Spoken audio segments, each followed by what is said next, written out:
بارك الله فيك سيدنا.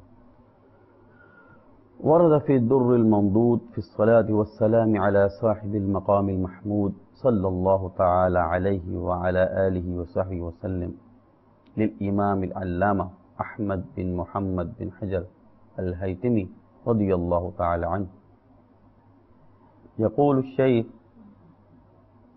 جاءت امرأة إلى الإمام الحسن البصري رضي الله تعالى عنه فقالت: توفيت لي بنت وأريد أن أراها في النوم، فأمرها أن تصلي 4 ركعات بعد صلاة العشاء، تقرأ في كل ركعة الفاتحة وألهاكم التكاثر، ثم تضطجع وتصلي على النبي صلى الله تعالى عليه وعلى آله وصحبه وسلم إلى أن تنام. ففعلت، فرأتها في أقبح العذاب وأشده، فانتبهت وجاءت إلى حسن البصري رضي الله تعالى عنه فأمرها بصدقة لعل الله يعفو عنها.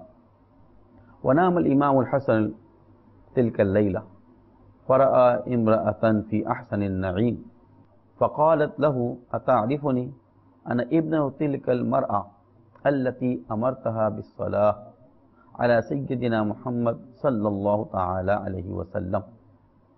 فقال لها: إن أمك قد وصفت حالك بغير هذه الرؤيا. فقالت: هو كما قالت. قال: فبماذا بلغت هذه المنزلة؟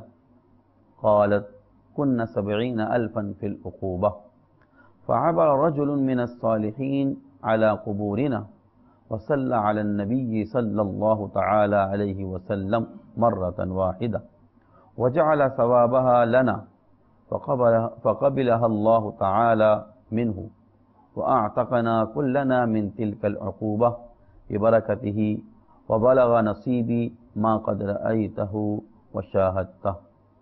صلوا على الحبيب صلى الله تعالى على محمد.